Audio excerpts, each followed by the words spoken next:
Okay, class, good afternoon all. So this is our fifth class and today is July 5th, 2021 and we are going to start with React Native State. हमने last class में props पढ़े थे, react native props पढ़े थे और parents child's के बीच में data को ट्रांसफर करके देखा था. आज का जो टॉपिक है that is basically state. Now जब भी हम डेटा ट्रांसफर करते हैं, see the data inside the react component is managed by only two things. One is props and second is state. अगर हम बात करते हैं प्रॉप्स की, तो प्रॉप्स क्या होते हैं? Immutable means they can't change.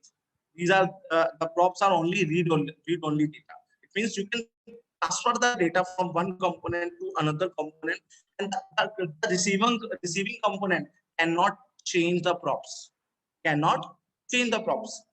Okay, and similarly, अगर I am a component, मेरे पास अपना डेटा भी तो होगा ना, अगर और मुझे अपने डेटा को भी तो चेंज करना है, because we are working on a OOPS concepts, and in the OOP concept we have data and we have some functions, and so we need to update our data. So अगर आपको किसी भी data को update करना है या change करना है, so you have to use state. So state is a mutable data. State is a mutable data means आप डेटा को चेंज कर सकते हो. It means you can update the data in future while props can't, जबकि props नहीं हो सकती. So props is basically props को कौन चेंज कर सकता है? पेरेंट अपने props को चेंज कर सकता है. पेरेंट ने अगर वो props चाइल्ड को भेजे हैं तो चाइल्ड उस props को चेंज नहीं कर सकता. हाँ, चाइल्ड अपनी स्टेट डिफाइन करके उसको अपडेट कर सकता है. Okay, and see, we can initialize the state using the constructor. हम अपनी स्टेट को मैनेज क्रिएट कर सकते हैं using constructor, and we can call the set state method in order to change it. हम set state method को call करके अपनी स्टेट को चेंज भी कर सकते हैं. Okay, and see here the state is updatable structure that is used to contain the data or information about the component. The state in a component can be changed over the time.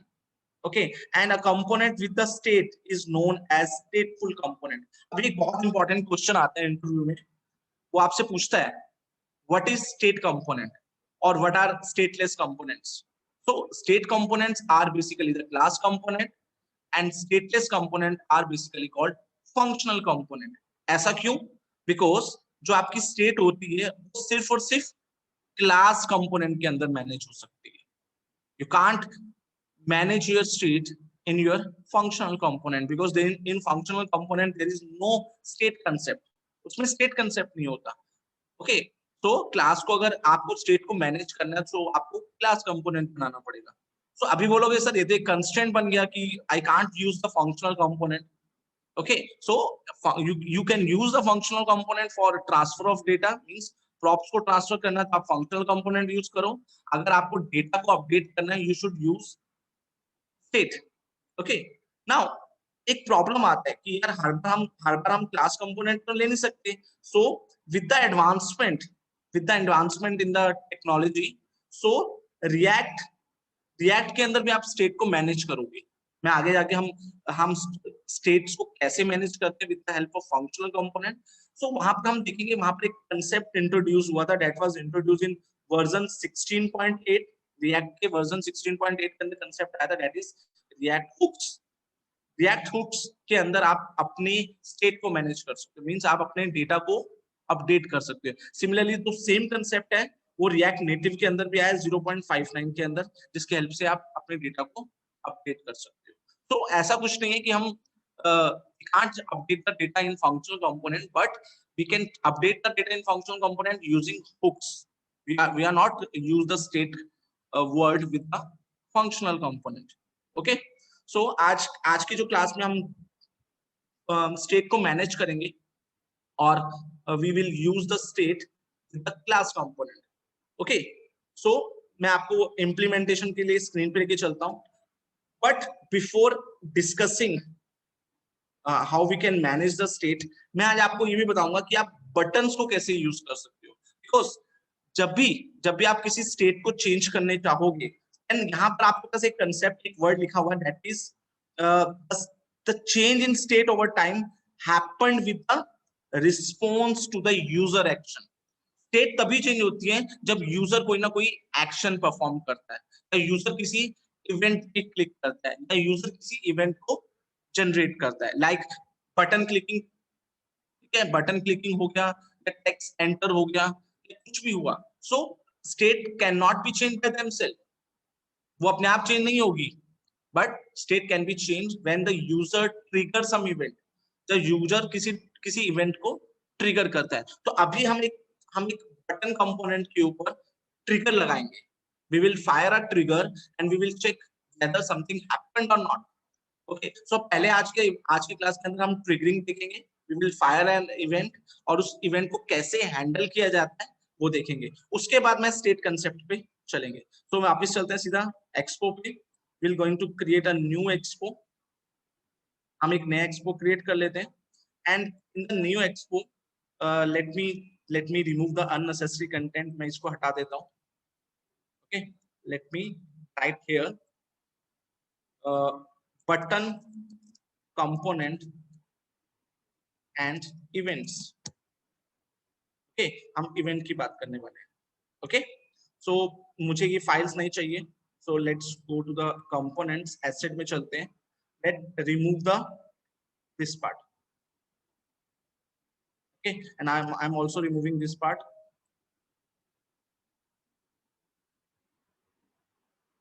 Okay, so हमारे पास एक text है और मैं एक button बनाना चाहता हूँ. ठीक है, सबसे पहले हम बटन की बात करते हैं, then I will work on text part. So यहाँ पर आपको एक बटन बनाना है. सो बटन कैसे बनाएंगे? For the button creation you have to use a component called button component. मैं यहाँ बटन कंपोनेंट लेता हूँ. ठीक है, इस तरीके से. तो जब भी आप बटन कंपोनेंट लोगे तो एक मैसेज आएगा कि button can't be defined because it is a component. So आपको अपने रिएक्ट एलिमेंट्स के अंदर आपको बताना पड़ेगा कि मुझे बटन यूज करना है. एंड सी, यहाँ पर एक छोटा सा बटन बन गया होगा. ओके, वेयर इज द, यहाँ पर एक बटन बन गया होगा एंड आप उस बटन को यूज कर सकेंगे. नाउ अभी क्या है, बटन दिख तो रहा है ऐसा, but this is blank. So button के अंदर हमारे पास कुछ प्रॉपर्टीज होती हैं that we have to fill. So मैं यहाँ लिखता हूँ title. So title is click me. मैंने एक टाइटल लिख दिया. तो बटन का एक टाइटल आ गया. ठीक है, और you can also change the color. You can also change the color. Like मैं यहाँ पर पर्पल कलर डाल देता हूँ. ठीक, पर्पल आ गया. अब जो बटन कंपोनेंट है, मैं आपको एक बटन कंपोनेंट बता तो रहा हूँ, बट इसके कुछ कॉन्स भी है. तो मैं कॉन्स बाद में डिस्कस करूंगा. ठीक है, सो अब ये बटन बन गया. एंड बटन का प्रॉपर्टी क्या होता है कि बटन शुड बी क्लिक्ड. सो मैं इस बटन को क्लिक कर रहा हूँ. I am clicking the button but nothing happened. क्यों? क्योंकि बटन के ऊपर हमें जब भी आपको कुछ परफॉर्म करवाना है कुछ, तो आपको इवेंट लगाना पड़ेगा. सो इवेंट लगाने जा रहे हैं हम. यहाँ पर जाएंगे. So I will use the button event called on press. Okay, on press लगाने का तरीका ये है. ठीक है, अब on press के ऊपर वो बोल रहा है कि आपने on press तो लगा रहे हो बट आपने इसके अंदर JSX नहीं लिखा. So आपको जो फंक्शन कॉल करने के मैं कुछ मेथड्स भी बताऊंगा. There are not a single method to call a function. There are multiple methods to call a event handler. यहाँ पर हम फंक्शन बनाएंगे. यहाँ पर फंक्शन मींस इवेंट हैंडलर. सो इवेंट हैंडलर को बनाने के लिए मल्टीपल वेज. सो फर्स्ट तरीका तो बड़ा आसान सा है जो हम यूज करते थे पहले भी. हम यहाँ पर एक फंक्शन बनाएंगे. ओके, फंक्शन का नाम आप कुछ भी रख सकते हो. इसका नाम कॉल मी रख लेता हूँ. Okay, and this is like that. और इस फंक्शन के अंदर एक हम छोटा सा अलर्ट लगाते हैं. Alert, this is a function and it is handler for button clicked because this is a handler also ना, कि जब भी बटन प्रेस करेंगे तो ये function should be called. So we call this function as a event handler. So ये चीज बनाना आसान है ना. We have to write the function keyword, name of the function, parenthesis and there will be function definition. और आप इसको कहाँ बनाओगे? फंक्शन के अंदर. ओके, नाउ इस फंक्शन को कॉल करना है तो सिंपली आपके फंक्शन का नाम यूज करना है. तो मैं यहाँ पर फंक्शन का नाम यूज करूंगा. ओके, अब कुछ स्टूडेंट यहाँ गलती करते हैं because they are thinking that it is a JavaScript, और जावास्क्रिप्ट में हम फंक्शन कैसे कॉल करते थे, हम यहाँ पर ब्रैकेट्स लगाते थे, and this is not the way of writing the function call here, because जब भी आप फंक्शन कॉल ऐसे लगाओगे तो क्या होगा, फंक्शन कॉल साथ के साथ हो जाएगा, and I want the button press so तब वो फंक्शन कॉल होना चाहिए। सो हमेशा फंक्शन को हम सिंपल फंक्शन का नाम लिखेंगे, ना कि उसके साथ पैरेंथेसिस लगाएंगे। There will be a question in the interview कि अगर मैं पैरेंथेसिस लगाता हूं तो क्या होगा, तो क्या होगा, तो फंक्शन इमीडिएटली कॉल हो जाएगा, बटन प्रेस करने का मौका भी नहीं मिलेगा आपको। सी अगर मैं यहाँ पर पैरेंथेसिस लगा देता हूँ, okay, and now you will C function call भी हो जाता है, देखो यहाँ पर आ रहा है, this is the function and okay. So हमें ये चीज नहीं लगानी, we should not do this mistake. तो हमें सिर्फ यहाँ पर फंक्शन का नाम लिखना है, कॉल मी, और जैसे मैं बटन क्लिक करूंगा आपका फंक्शन कॉल होगा, ओके ओके। चलो हम इसको डिवाइस पे देखना चाहते हो तो आप लोग इस डिवाइस को स्कैन कर सकते हो, and if you are not, मैं इस पे क्लिक करता हूँ तो यहाँ पर भी हमें एक हमें मोबाइल व्यू दिख जाता है, और जब मैं इस पे क्लिक करता हूँ, this is a function call and it is a event for button click. So this is look very beautiful. ठीक है, आप भी देखना चाहते हो तो आप इस डिवाइस को स्कैन कर सकते हो, and after scanning you can just see in your mobile phone it's look great. बिल्कुल सेम नोटिफिकेशन आता है जैसे कि आप मोबाइल्स पे चेक करते हो, okay. So this is a simple button, okay. But अभी हम क्या करने वाले हैं, हम कभी भी फंक्शन को ऐसे तो कॉल कर ही सकते हैं। दूसरा तरीका क्या होता है हम फंक्शन को कॉल करने का, दूसरा तरीका क्या है, आप फंक्शन को डायरेक्टली यहां पर भी लिख सकते हो, बिकॉज दिस सिंगल लाइन, एक छोटा सा लाइन है अलर्ट वाला, तो क्यों मैं इतना इतना फंक्शन क्रिएट करूं देन कॉल करूं। Another way is to call the function directly using inline. So inline function call कैसे करोगे, you have to use the bracket, और यहाँ पर ये वाला ऑपरेटर लगाओगे, this is called arrow operator, this is called arrow operator, okay. ध्यान से देखो कैसे लगाना है, I write again, first this and this arrow and this one. तो sometime इसको हम anonymous function भी बोलते हैं। Anonymous function those function it doesn't have a name, उनका name नहीं होता, doesn't have the name। So मैं यहाँ पर डायरेक्ट जाता हूँ, alert लिखता हूँ, and this is an inline function call, okay। And see when I press the click button, see this is an inline function call, this is an inline function call। So this is the second way, okay। अगर आप function को externally, this is an external function call, आप function को बाहर define करते हो then आप उसको यहाँ से कॉल करते हो, and this is the second way, we are using the function directly inside the on press function event. आप इवेंट जब कॉल कर रहे हो उसी टाइम आप फंक्शन को डिफाइन कर रहे हो, that is a inline function call, okay, understand now. But again बात ये आती है कि हम we are using ES6 and this is an ES6 notation, this is an ES6 notation, ECMAScript 6 notation, okay. So वहां पर हम फंक्शन को डायरेक्टली ऐसे लिखते हैं या तो इनलाइन लिखते हैं। बात आती है कि सर इसको एक्सटर्नली कैसे लिखें, सो एक्सटर्नली लिखने का तरीका क्या है, again that is the same thing, आप यहां लिखोगे call me, okay, equal to, यहां लिखेंगे function, this is another way, but हम इसको ऐसे नहीं लिखते, this is the same thing जो अभी आप कर रहे हो, ठीक है। Another way of writing function, ये भी एक तरीका है फंक्शन लिखने का, and you can just write call me, okay. But यहाँ पर एक एरर आ रहा है, एक वार्निंग आ रहा है, call me is not defined, because हम इसको ऐसे नहीं लिख सकते, because we are using ES6 और आपका जो रिएक्ट नेटिव है वो ES6 यूज कर रहा है, तो हम इसको ऐसे नहीं लिखते, we should follow the ES rule. So हम इसको यहां से हटाएंगे, फंक्शन वर्ड को हटाएंगे, and we use arrow operator, we use arrow operator, ठीक है। ठीक, अब आपका फंक्शन कॉल है, सो हमें हमेशा इसको ऐसे लिखना पड़ेगा, एरो नोटेशन बोलते हैं इसको, ठीक है। ओके, अब बात आती है कि ये तो बात ठीक है, बिकॉज हम तो लिख रहे हैं क्लास कंपोनेंट, फंक्शन कंपोनेंट के अंदर। अब इसको हम क्लास कंपोनेंट के अंदर कैसे लिखेंगे? तो क्लास कंपोनेंट के अंदर भी लिखने का तरीका सेम है। So I now instead of function I will use class. Class का नाम मैं यही रख लेता हूँ, एक्सटेंड्स, और मुझे इसको रिएक्ट नेटिव रिएक्ट कंपोनेंट से एक्सटेंड करना है। ओके, नाउ अब बात आती है कि ये जो फंक्शन कॉल है इसको हमें यहाँ पर कैसे यूज करना होगा, ठीक है। यूज करने का तरीका है कि जब भी आप एक प्रॉपर वे ये है कि जब भी आप फंक्शन लिखते हो क्लास के अंदर उसको दिस से कॉल करोगे, this dot call me, this dot call me. Okay, why it is error showing?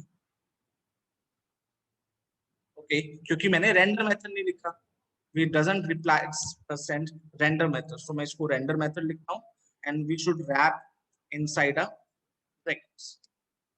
Okay, तो हमें उसको अब उसको फॉलो भी तो करना है रूल्स को। क्लास कंपोनेंट के अंदर there should be render method, there should be a render method. Okay, so अब मैं अगर कॉल मी पे क्लिक करता हूँ and see this is another way of writing the function. Okay, so जब भी आप क्लास कंपोनेंट में लिखोगे तो you have to use this keyword, you have to use this keyword and you have to use arrow notation। okay, अगर आप arrow notation use नहीं करोगे and you will directly call function, अगर आप यहाँ पर simple function लिखते हो and you are trying to do this and then it will not be called, ठीक है। function call me, ठीक है, वो उसको कॉल ही नहीं करेगा, ठीक है। so you can't use the function keyword here, instead you can use this way। तो ये चलता है, okay, and this is not a ECMAScript 6 notation, so ECMAScript के अंदर आप सिर्फ arrow operator लगाओगे, so we should remove this and instead we are writing arrow operator। arrow operator is must, so arrow operator is requirement in ES6। so हम जल्दी ES6 में काम करेंगे, या आप इसको inline में भी बना सकते हैं। inline के केस में आपको कोई this word लगाने की जरूरत नहीं है, so I'll remove this and let's show you the inline as well।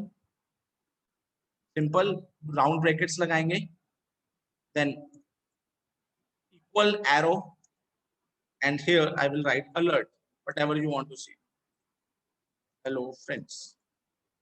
okay, now see hello friends is there। so now we understand what is function, how we can bind the function with a button, और किसके लिए use होता है। पीयूष, मैं आपकी बात पे आता हूँ।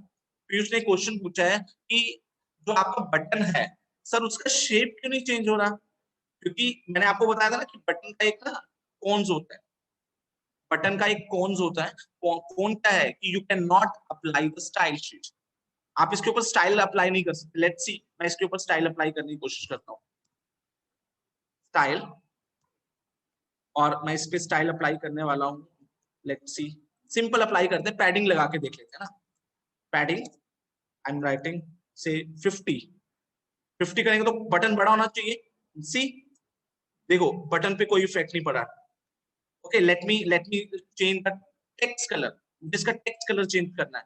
सो I will write colour and colour के अंदर मैं इस पे येलो लिखने की कोशिश करता हूँ, ठीक है। देखो इसका क्लिक मी वर्ड येलो नहीं हुआ ना, तो ये येलो नहीं हो रहा। So that is it's disadvantage, आप इसके ऊपर स्टाइल प्रोवाइड नहीं कर सकते। तो अगेन माइंड में क्वेश्चन आता है कि सर इससे तो फायदा ही नहीं है, इसका तो कुछ काम ही नहीं कर सकते हम इस चीज से लेके। हाँ, अगर आपको सिंपल फंक्शंस कॉल करनी है, इवेंट्स जनरेट करने हैं, दैट इज ओके। बट अगर आपको बटन को कुछ स्टाइल करना है, लाइक आपको बैकग्राउंड कलर चेंज करना है, तो आप बटन कंपोनेंट के साथ आप नहीं काम कर सकते। तो उसका अल्टरनेटिव क्या है? उसका अल्टरनेटिव ये है कि आपके पास एक और कंपोनेंट होता है, that is called touchable opacity. Touchable opacity, अब टचेबल ओपेसिटी क्या चीज होती है? ये भी एक कंपोनेंट है जो जिसके ऊपर जिसको आप क्लिकेबल बना सकते हो। मैं अब आपको टचेबल प्रॉपर्टी बना के दिखाता हूँ। मैं बटन के नीचे बनाऊंगा, ओके इट्स सिमिलर, बट मैं आपका बटन का कलर शेप सब कुछ चेंज कर दिखाऊंगा. So I will use touchable opacity. Okay हाँ, और इसका एंड टैग होता है. बटन का एंड टैग नहीं होता, बट टचेबल ओपेसिटी का एंड टैग होता है. अब मैं यहाँ पे लिखता हूँ क्लिक मी अगेन. ठीक है, आप देख सकते हो नीचे क्लिक मी टेक्स्ट आ गया है. ओके मैं इसको स्टाइल भी कर लेता हूँ. आई विल यूज स्टाइल, और मैं इस पे अपना स्टाइल लगाता हूँ. Styles dot touch. मैं टच लगाता हूँ. टच भी मतलब touch button. Okay let's see, हम इसको बटन ही बना देते हैं, टच बटन. सो मैं इस टच बटन को स्टाइल करता हूँ नीचे जाके. This is a Jason object. Okay now क्या करना चाहते हो, पहले तो मुझे इसको मार्जिन देना है. So I will use margin top 10. ठीक, मार्जिन आ गया, थोड़ा सा मार्जिन ऐड हो गया.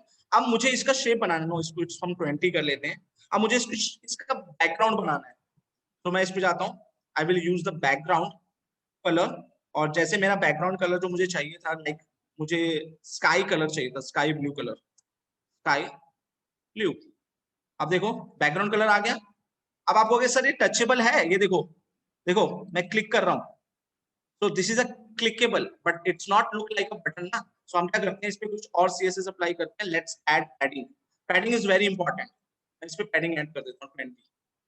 Now it's look like little bit off button. Okay let me add the border radius.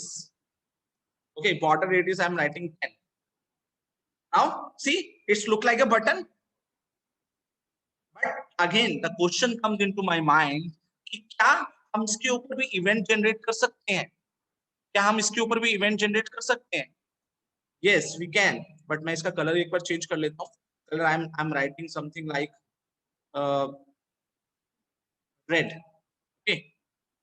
Okay and let me change the font family as well. Font family I'm writing Arial. Okay yeah. Okay now let's check कि इसके ऊपर हम event कैसे generate करेंगे. सो उसके लिए क्या करेंगे, वापस जाते हैं टचेबल ऑपेसिटी के अंदर. And I am using again on press. On press. Okay on press के ऊपर मैं फंक्शन को कॉल करना चाहता हूँ, because this is a class component. तो मैं इसके ऊपर दिस डॉट क्लिक मी मैं एक फंक्शन बना रहा हूँ जिसका नाम है क्लिक मी. तो अगेन ऊपर गए, क्लिक मी बनाया एरो ऑपरेटर की हेल्प से, और मैं इसके अंदर अलर्ट डाल देता हूँ. Hi I am a touchable button handler. Okay अब हम चेक करते हैं कि क्या इसको भी क्लिक कर सकते हैं. It means you can use this touchable opacity component in replacement of the button. आप इसको बटन का रिप्लेसमेंट यूज कर सकते हो. Okay understand. सो या इट्स लुक गुड. और आप इस पे जैसे मर्जी कलर करना चाहते हैं. अगर आप इसको बिल्कुल पहले जैसा बटन बनाना चाहते हैं, लाइक मुझे इसको बिल्कुल सेम ऐसा बनाना है, सी इट्स वेरी इजी. आप इस पे पर्पल कलर लगा दो. ठीक है, कलर व्हाइट कर दो. ठीक है, पैडिंग अच्छा क्लिक की कैपिटल लेटर्स में है, तो हम इसको क्लिक की कैपिटल लेटर्स में कर देते हैं. आप उससे भी कर सकते हो, सीएसएस से भी कर सकते हो. Okay let's remove the padding. हम पैडिंग कम कर देते हैं, 10 कर लेते हैं. No let's see, sorry padding हमें करना है, तो हम पैडिंग पे चलते हैं. Let me 110. Okay let me remove the border radius. Okay and let me remove the padding also, but वो बहुत ज्यादा हो जाता है. So padding will be let me 5. Okay and the border radius should be. So I think there is no difference between the buttons.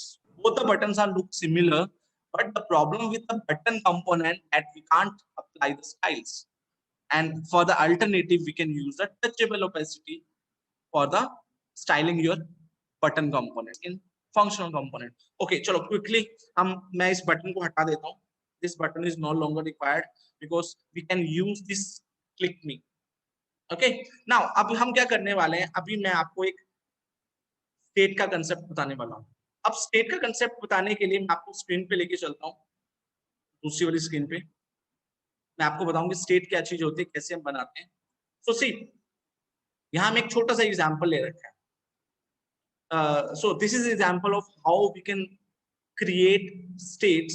State is basically a class variable. तो class के अंदर हमें वेरिएबल्स चाहिए होते हैं, उसको हम state में डिफाइन करते हैं। कैसे कर सकते हैं? First of all you should have a class, आपके पास एक क्लास कंपोनेंट होना चाहिए। उसके अंदर now you can use constructor, आपका एक कंस्ट्रक्टर होना चाहिए, because constructor is basically a special member function whose responsibility is to initialize the data members. तो डेटा मेंबर्स को इनिशियलाइज करने का काम किसका होता है? Constructor. And constructor is the first function that will be called whenever we are going to create the object of any class. तो constructor सबसे पहले कॉल होता है। ओके, देन सुपर कॉल होता है, बिकॉज सुपर की हेल्प से हम रूट कंपोनेंट, जो पेरेंट कंपोनेंट है, उसके कंस्ट्रक्टर को कॉल करते हैं। And then we define our state. तो हम कैसे लिखेंगे? दिस डॉट स्टेट, मतलब I am going to define a state, and जो स्टेट होती है वो क्या होती है? एक जेसन डेटा होता है।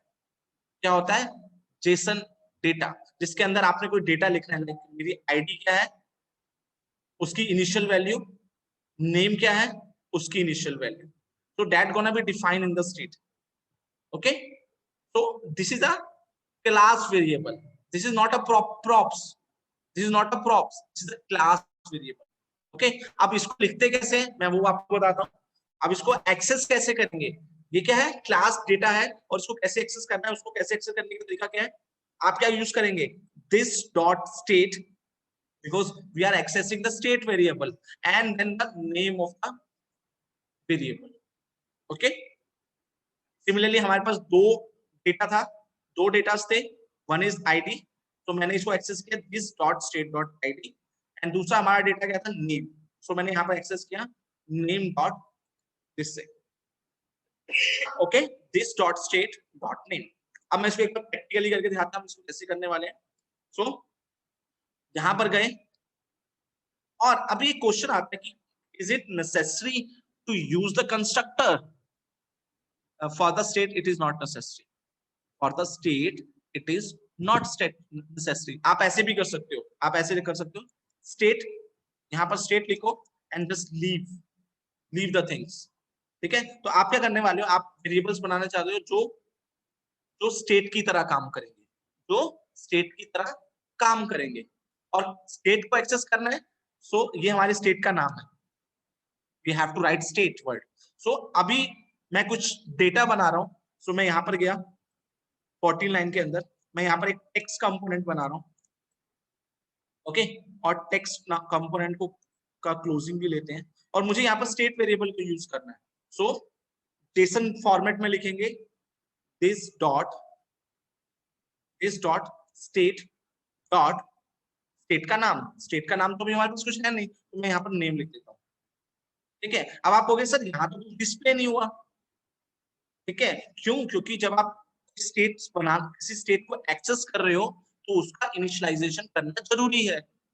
और आप दो तरीके से इनिशियलाइज कर सकते हो, यूजिंग द कंस्ट्रक्टर और विदाउट यूजिंग द कंस्ट्रक्टर। क्योंकि कुछ आपको वो एक देता है ऑप्शंस कि आप यार जरूरी नहीं है, you are always dependent on the constructor. This is a very good practice. आपको अगर आप एक गुड कोडर बनना चाहते हो, you have to define the constructor, and you have to define super word, and in constructor you have to define your state. मैं आपको दोनों तरीके बता रहा हूँ, ताकि कोई ये ना बोले कि सर ये तो आपने तो बोला था कंस्ट्रक्टर के साथ करना है, और आप आगे जाके कुछ एग्जांपल्स ऐसे ले रहे हो जहां पर आप तो कंस्ट्रक्टर बनाते ही नहीं।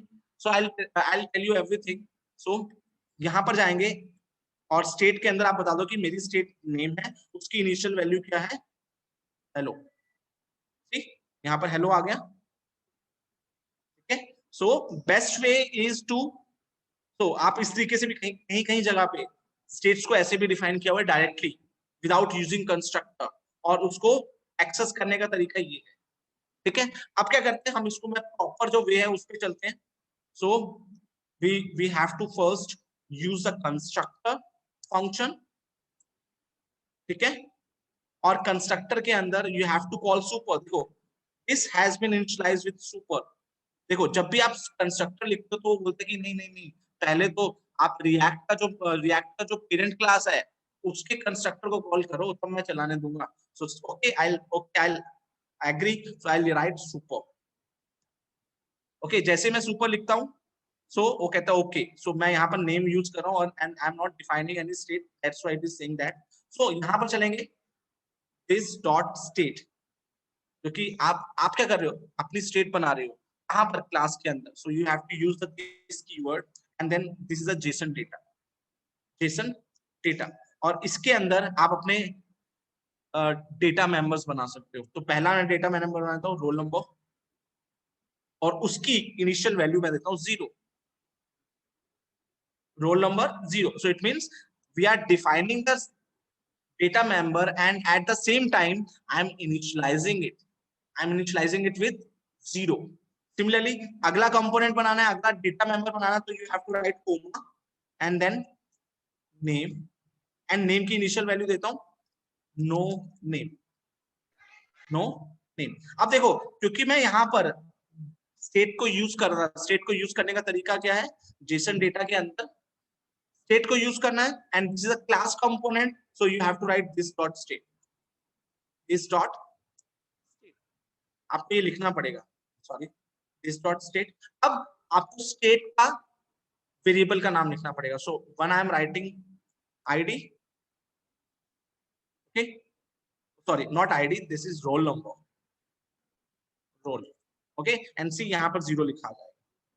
और दूसरा डेटा बनाना चाहते हो तो मैं इस टेक्स्ट कंपोनेंट को यूज करता हूँ, बिकॉज हम अपने डेटा को रैप किसमें करते हैं, टेक्स्ट कंपोनेंट के अंदर। और दूसरा क्या है मेरा नेम, ठीक। तो अगर आपको कुछ लिखना चाहते हो तो आप इसके आगे भी लिख सकते हो, लाइक मेरा ये मेरा रोल नंबर है, roll number is 0 and you can write name and you can one more thing, you can wrap into the HTML bold tag, okay. और मैं इसको भी रैप कर देता हूँ ई टैग के अंदर, done। Roll number is 0, name is 0. So here we have access the state data, but there is a problem। अब जो डेटा बन गया है वो बन गया है, अगर आपको उसको चेंज करना है तो क्या करना पड़ेगा, we have to we have to update the state, we have to update the state। तो अगर आप सोच रहे हो अपडेट को स्टेट करना सर बहुत बहुत आसान है, हम तो करते थे अपना क्लासेस के अंदर, कैसे करते थे, आई विल शो यू हम कैसे करते थे वहां पर क्लासेस के अंदर। हम क्या करते थे, नीचे जाते हैं हम, हमारा जो पहला तरीका होता था प्रोग्रामिंग के अंदर, हम डायरेक्टली ऐसे क्या लिखते थे, this dot state equals to 221, मतलब जो भी आईडी थी उसको चेंज करके उसने 221 कर दिया। No, this will not work. अगर मैं इस वे में ट्राई करने की कोशिश करता हूं, this will not work, because React आपको इतनी पावर नहीं देता कि आप किसी भी रिएक्ट वेरिएबल को डायरेक्टली यूज करो, डायरेक्टली चेंज करो। So you have to call set state method in order to update the state. तो मैं यहाँ क्या यूज करूंगा, this dot set state, set state means I'm going to update the state and I'm changing the value from id from 0 to 221, 2021। तो हम यही method use करेंगे state को अपडेट करने के लिए।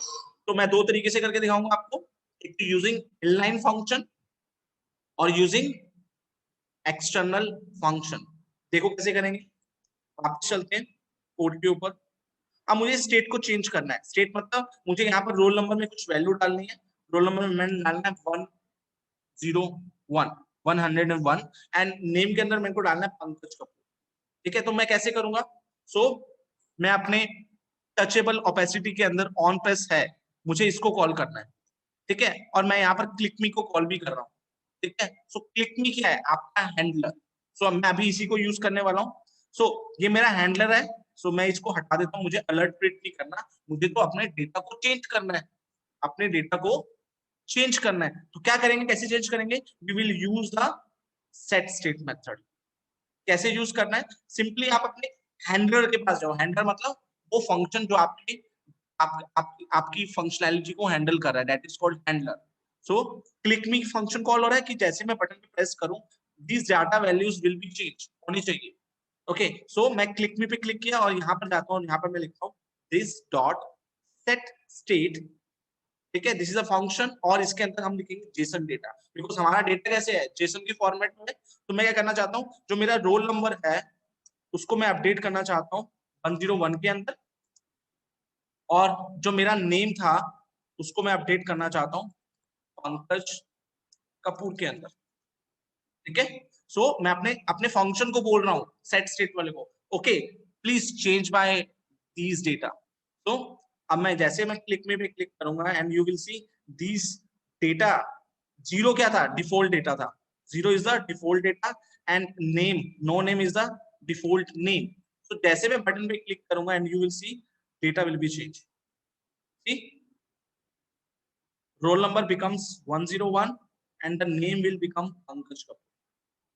Okay, so जैसे मैंने बटन पे क्लिक किया the default data, the previous data has been updated to the new one, updated to the new one, ठीक है।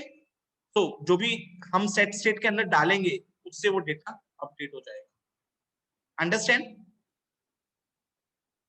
Okay now the next way, ये तो हमने क्या किया था फंक्शन को कॉल किया। अगर मुझे इनलाइन के अंदर ही सेट स्टेट को चेंज करना है तो थोड़ा सा ध्यान से देखने वाली चीज है, मैं इस मैसेज को हटा देता हूं यहां से। ओके अब मैं क्या करूंगा यहां पर चेंज करने वाला हूं and this is little bit important, थोड़ा सा ध्यान से देखना। तो मैं थोड़ा सा जूम कर लेता हूं, तो let me go there, sorry. तो यहां पर क्या लिखेंगे, this is a inline function. So inline function लिखने के लिए क्या करते हैं, this one, this one, this one and these brackets. Okay, so this is an inline function बन गया, ये हमारा inline function बन गया ना, दो round brackets, equal sign, greater than sign and this. अब इसके अंदर हमें क्या करना है, सेट स्टेट मेथड को कॉल करना है। कैसे करेंगे, सिंपल सा तरीका है, this dot set state bracket लगाई, दिस इज अ फंक्शन, और इस फंक्शन के अंदर हम क्या देंगे ब्रेसेस, और ब्रेसेस के अंदर आपने जो भी चेंज करना है, सी यहाँ पर वापस रोल नंबर 0 हो गया एंड यहाँ पर नो नेम आ रहा है बिकॉज हमें सेट स्टेट को कॉल करना है। और इसके अंदर हम सिंपल लिखेंगे जो मेरा रोल नंबर है that gonna be 1001 and name gonna be, देखो हम जेसन में काम कर रहे हैं तो कॉलन लगाना पड़ेगा, JSON will be name will be I am saying name updated, ठीक है, मैंने वर्ड लिख दिया name updated. Okay and see जब मैं क्लिक में पे क्लिक करूंगा this data gonna be change, ठीक है, roll number becomes 100 and 1001 and name gonna be changed to name updated. Okay, so when we press the button, when we press the button, on pressing the button we are calling our this state method and the method will update our state, method will update our state. Okay, so this is button component and we are we are we are updating the state and the react state. Okay, so we have updated the react state, understand। so guys अगर किसी को कुछ doubt है so they can ask, ठीक है। आगे क्या चलना है, आगे आपके लिए असाइनमेंट है, आज के वाला भी असाइनमेंट है जो थोड़ा सा इंटरेस्टिंग है, ठीक है, and the assignment is this one. Assignment के साथ साथ आप इसको कुछ मिनी प्रोजेक्ट्स भी समझ लिया करो। आपको एक डिस्काउंट कैलकुलेटर बनाना है, ठीक है।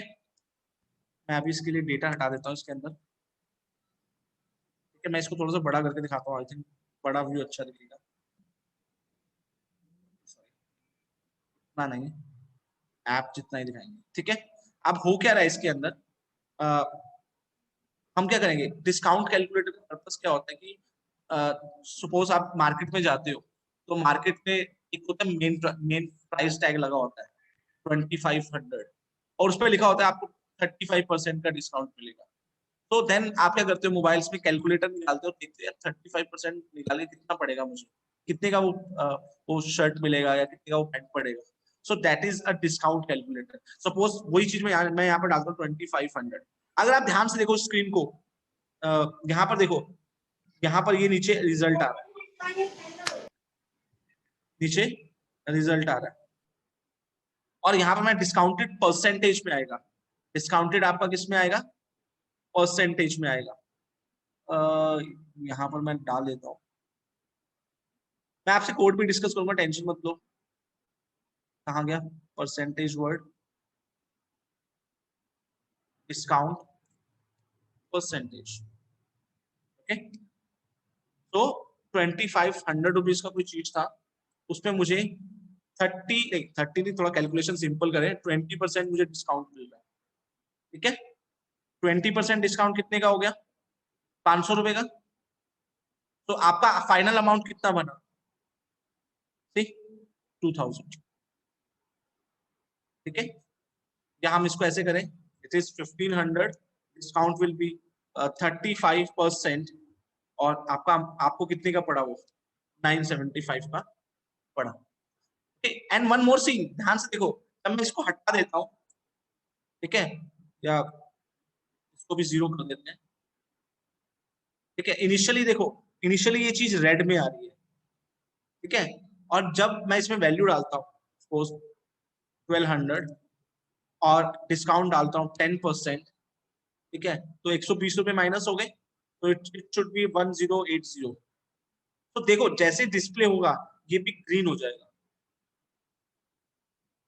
ठीक है, सो एक एक एक ये पेज भी है। सो और ये क्या है? ये हमारे टेक्स्ट बॉक्सेस है, दिस योर टेक्स्ट बॉक्सेस। ठीक है, टेक्स्ट बॉक्सेस के अंदर अब मैं आपको थोड़ा सा डिस्कस कर लेता हूँ करना क्या है, क्योंकि इसमें एक चीज ही मुश्किल है, दैट इज टेक्स्ट बॉक्स से वैल्यू कैसे कलेक्ट करनी है। सबसे इंपॉर्टेंट बात होती है कि टेक्स्ट बॉक्स से वैल्यू कैसे कलेक्ट करनी है। ठीक है, तो उसके लिए हम चलते हैं। तो ये, तो सबसे पहली बात, कंटेनर लगा रखा है। कंटेनर किसके लिए लगा रखा है? आउटसाइड के लिए। ठीक है, तो इसका, इस कंटेनर में मैंने बैकग्राउंड ब्लू किया हुआ है, एक ही काम है इसका। ओके, नाउ मैंने क्या किया है, ये एक व्यू बनाया हुआ है, एक व्यू इसके लिए। मैं हमेशा क्या करता हूँ, मैं डिव्स में काम करता हूँ। तो मैंने इसके लिए एक व्यू बनाया हुआ है, इसके अंदर मैंने टेक्स्ट लिखा हुआ है डिस्काउंट कैलकुलेटर। फिर मैंने एक और व्यू बनाया जिसके अंदर दो चीजें हैं, ये अमाउंट और ये इनपुट। ठीक है, अमाउंट एंड इनपुट। इसके लिए थोड़ा सा व्यू थोड़ा सा डिफरेंट रखा मैंने। ये क्या है हमारा? टेक्स्ट नहीं, इसका व्यू यहीं पर लिखा हुआ मैंने, या मार्जिन हॉरिजॉन्टल 40। सो 40 मार्जिन मतलब लेफ्ट से आता है, 40 मार्जिन राइट से आता है। This is the 40 40 40। देखो अमाउंट भी लेफ्ट से 40 है और इधर से भी 40 रहेगा, क्योंकि स्पेस नहीं है तो वो है। मार्जिन टॉप, दोनों के ऊपर मार्जिन आ रहा है, तो that is the for this one. Text में चलते हैं। टेक्स्ट का मार्जिन भी मैंने ऐड किया हुआ 10 पिक्सल, इसकी जरूरत नहीं था, बॉटम का किया होगा इसमें। ओके, नाउ सबसे बड़ी बात ये वाला है, ये चीज देखने वाली है। ये चीज अगर आपको समझ आ गई तो आई थिंक आपको प्रैक्टिकल समझ आ जाएगा। देखो, जब भी आप इनपुट पे काम करते हो तो आपका चलता है ऑन चेंज टेक्स्ट। क्यों? क्योंकि जब भी आप इनपुट पे कुछ लिखोगे तो आपका टेक्स्ट चेंज होता है, आपका डेटा चेंज हो रहा है। ठीक है, टेक्स्ट चेंज हो रहा है, आपका डेटा चेंज हो रहा है, तो यहाँ पर हमारा जो इवेंट हैंडलर होता है that is on change text. On change text is basically for changing the text. अब ये हमारा क्या किया हुआ है, मैंने एक इसमें इनलाइन फंक्शन कॉल किया हुआ है। इनलाइन फंक्शन के अंदर मैंने क्या किया हुआ है कि हमारा, मैं इसको लिखने का तरीका बता दूं आपको, मैं इसको हटा देता हूं अभी के लिए, मैं इस पूरे को हटा देता हूं। On change text, on change text means अगर आपके कंपोनेंट, आपके इनपुट कंपोनेंट के अंदर कुछ चेंज होता है, आपको क्या करना है, उसके कोरस्पॉन्डिंग आपको JSX लिखना है। अब JSX के अंदर मैं क्या कर रहा हूँ, फंक्शन को कॉल कर रहा हूँ जो क्या करेगा, डेटा को अपडेट करेगा, डेटा को अपडेट करेगा। ठीक है, सो इसको एरो फंक्शन में लिखेंगे ऑन चेंज टेक्स्ट। मैं ऑन चेंज टेक्स्ट पे क्या करने जा रहा हूँ, अपना एक फंक्शन कॉल कर रहा हूँ जिसका नाम है दिस डॉट सेट स्टेट, जो क्या करेगा, हमारे डेटा मेंबर्स को अपडेट करेगा। कौन से डेटा मेंबर्स को? वो मैं बोल रहा हूँ उसको कि जो मेरा अमाउंट है, उसको अपडेट कर दो, जो वैल्यू मैं इसके अंदर डालूंगा, जो वैल्यू मैं टेक्स्ट बॉक्स के अंदर डालूंगा। तो टेक्स्ट बॉक्स के अंदर वैल्यू कौन सी डलेगी, ये वाली मैं एक वेरिएबल बना देता हूँ, टेक्स्ट, जो भी वैल्यू होगी वो उसकी वैल्यू अमाउंट में डाल दो, ठीक है। और अमाउंट क्या होगा, आपका स्टेट वेरिएबल। पर अगर आप स्टेट वेरिएबल पहले डिफाइन नहीं करोगे तो मैंने आपको बताया तब भी काम चल जाता है। आपको सिर्फ इतना करना है, आपको सिर्फ इतना करना है, देखो मैंने हटा दिया, काम चल रहा है। अब काम तो चल रहा है, बट यहाँ पर लास्ट में अगर आप ध्यान से देखो, यहाँ पर NaN आ रहा है। NaN क्यों आ रहा है, बिकॉज जो मैं कैलकुलेशन परफॉर्म कर रहा हूँ उसके अंदर मैं एक लिख रहा हूँ कि अगर जो रिजल्ट होगा, जो रिजल्ट होगा उसकी वैल्यू कितनी हो, जब तक उसकी वैल्यू डिफाइन नहीं होगी तब तक वो कैलकुलेशन, तो क्योंकि रिएक्ट क्या करते हैं, इमीडिएटली कैलकुलेशन करता है। तो यहाँ पर नैन इसलिए आ रहा है बिकॉज रिजल्ट वेरिएबल के अंदर कुछ नहीं है। तो इसलिए मैंने यहाँ पर बोला है कि अमाउंट की इनिशियल वैल्यू 0 होगी, जिससे क्या होगा, कैलकुलेशन परफॉर्म होनी शुरू हो जाएगी। और हमारा डिस्काउंट कितना होगा, वो भी इनिशियल 0 होगा, और उसकी वजह से जो रिजल्ट आएगा उसकी इनिशियल वैल्यू क्या होगी, कोमा रह गया, ठीक है। देखो इस वजह से 0 आ रहा है, इसलिए मुझे यहाँ पर इनिशियल वैल्यू लिखनी पड़ी ताकि मेरा रिजल्ट 0 आए, क्योंकि कैलकुलेशन में क्या हुआ है, कैलकुलेशन में NaN आ रहा है, NaN means not a number, क्योंकि रिजल्ट की वैल्यू हमने दी नहीं, तो इसलिए हमें इनिशियलाइज करना जरूरी होता है ताकि कुछ ना कुछ तो वैल्यू हो ना, ताकि हमारा डेटा आ जाए। अगर आप नहीं भी लिखोगे तब भी कोई प्रॉब्लम नहीं है, तब भी अगर आप इसमें कैलकुलेशन परफॉर्म करोगे ना, 1500 प्लस 20%, सी 1200 आ रहा है, ठीक है। तो initial value for the sake of security purpose आपको इनिशियल वैल्यू डालनी होती है। अगर आप इनिशियल वैल्यू डाल दे तो it will be beneficial for you, कि अगर कहीं ना कहीं स्टेट की कोई कहीं वैल्यू एक्सेस की जा रही है तो उसको एक इनिशियल वैल्यू मिल जाए, उसको एक इनिशियल वैल्यू मिल जाए। और मैं क्या कर रहा हूँ, जब मैं यहाँ पर इसकी वैल्यू तो डायनेमिकली निकाल रहा हूँ ना, ये देखो मैं यहाँ पर ऑन चेंज टेक्स्ट कि जब भी मैं इसमें कोई वैल्यू डाल रहा हूँ वो क्या कर रहा हूँ, डायनेमिक डाल रहा हूँ। डायनेमिक मतलब जो भी मैं एंटर करूंगा, जो भी टेक्स्ट में एंटर करूंगा, वही वैल्यू मेरी अमाउंट के अंदर सेट हो जाएगी। ऐसे ही जो भी मैं वैल्यू एंटर करूंगा वो मेरे डिस्काउंट के अंदर एंटर हो जाएगी। तो discount is another state variable, जिसके अंदर जो मैं टेक्स्ट डालूंगा, जो मैं इनपुट बॉक्स के अंदर टेक्स्ट डालूंगा, वही डिस्काउंट की वैल्यू बन जाएगी। और मैंने यहाँ पर परफॉर्म कैलकुलेशन किया, मेरा एक रिजल्ट वेरिएबल बनाया, रिजल्ट वेरिएबल में मैं अंदर सिंपल कैलकुलेशन लगाया हुआ है कि जो मेरी अमाउंट का जो this dot state dot amount multiply by this, ये सिंपल परसेंटेज निकाला हुआ है, डिस्काउंट निकाला हुआ है। और जो फाइनल क्या है, जो ये नीचे रिजल्ट आ रहा है, ये मैंने यहाँ निकाला हुआ है, कहाँ गया, ये रहा। जो अमाउंट होगा माइनस जो रिजल्ट होगा वो आपका फाइनल प्राइस होगा। रिजल्ट मतलब आफ्टर कैलकुलेशन, अमाउंट में से डिस्काउंट निकाल दिया मतलब रिजल्ट निकाल दिया, net gonna be your final amount, ठीक है। तो एक छोटा सा कैलकुलेशन है, कुछ भी नहीं है, सिंपल मैथमेटिक्स है। आपको स्टेट को यूज करना आना चाहिए जब आप टेक्स्ट बॉक्स पे लगा रहे हो, जब आप टेक्स्ट बॉक्स पे लगा रहे हो, सिर्फ ये लाइन आपको याद करनी है।